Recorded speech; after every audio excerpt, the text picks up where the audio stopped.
Allez, venez, je vous raconte mon Inktober 2020. Pour rappel, en 2018, j'avais fait que du dessin à la main. C'était assez sympa, mais plutôt galère parce que ça me prenait énormément de temps. En 2019, du coup, je suis partie sur une idée avec un cadre et ça ressemblait à des cartes de tarot. Mieux, mais également très chronophage. Pour cette édition 2020, j'avais besoin de quelque chose de beaucoup plus simple, de beaucoup plus rapide à dessiner. Je fais du sketchnoting et donc j'ai imaginé des petits bonhommes bâtons comme je fais dans mes planches de sketchnoting. L'idée, c'était vraiment de raconter véritablement une histoire. J'avais envie que quand on voit la scène ou quand on voit mon dessin, on puisse s'imaginer la scène d'avant et ce qui va se passer juste après. Et pour mettre en scène mes petits bonhommes bâtons, eh bien, j'ai choisi un balcon. Voilà, rien de très original, confinement, 2020, bloqué chez nous, voilà. Et l'idée, c'était surtout d'avoir à la fin beaucoup de scènes qui construiraient finalement une sorte d'immeuble. Et donc, j'ai plutôt bien réussi ce petit pari parce que à la fin, sur mon fil Instagram, on a vraiment cette impression d'immeuble et on peut voir les personnages vivre depuis leur balcon. Le premier mot, fiche, c'est vraiment le seul que j'avais en tête quand j'ai imaginé mon Inktober 2020. Et donc je voyais très bien ce petit poisson qui partait suite à une maladresse de son propriétaire, voilà, vers la vie, vers la liberté.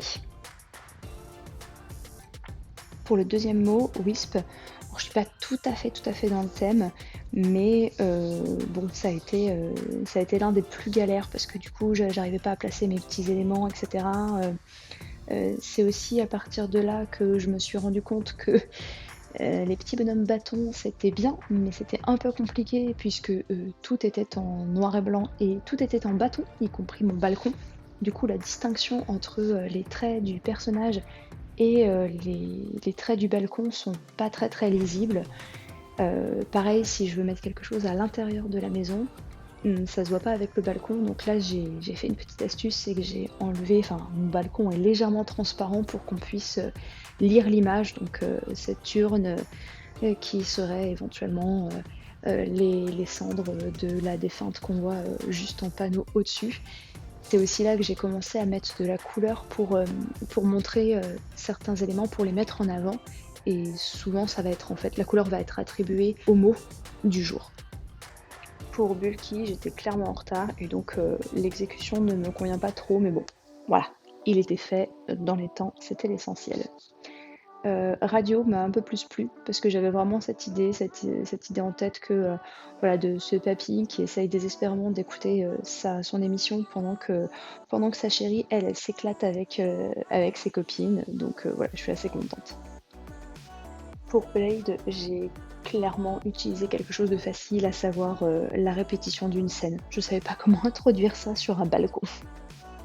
Dans Rodent, je me suis vraiment amusée à refaire un petit rongeur à la façon de Pénélope Bagieux, qui a écrit Sacrée sorcière et voilà, que je vous invite à lire parce qu'il est génial. Et voilà, je me suis inspirée de ça pour faire mon petit rongeur.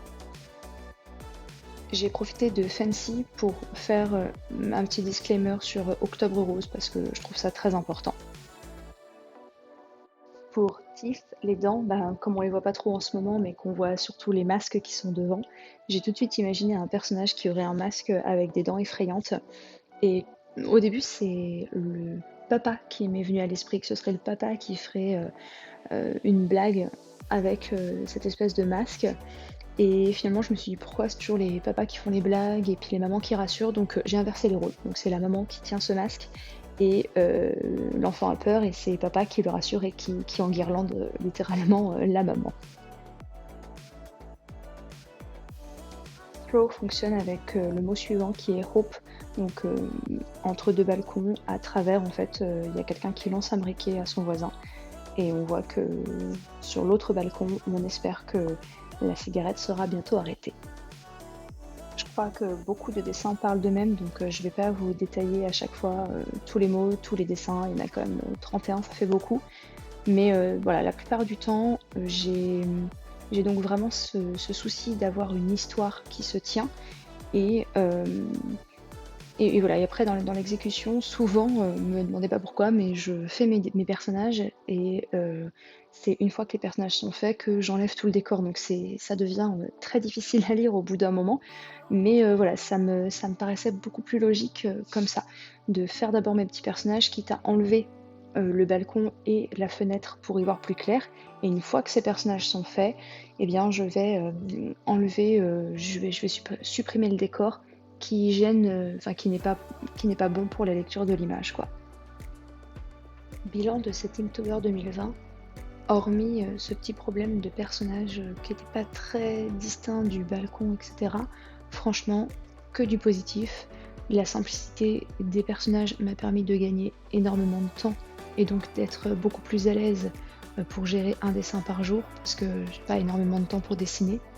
La simplicité des personnages m'a également permis de me concentrer sur l'histoire, sur vraiment l'action. Et ça, c'est très très intéressant et j'aimerais bien l'exploiter par la suite. Vraiment, cette action qui ensuite me permettra de poser une base, puis faire des dessins plus élaborés par-dessus. Vous l'aurez compris, je ne suis absolument pas familière de l'édition de vidéos. Néanmoins, j'espère que celle-ci vous aura plu. Et sur ce, je vous laisse avec la fin de la vidéo et le reste des dessins.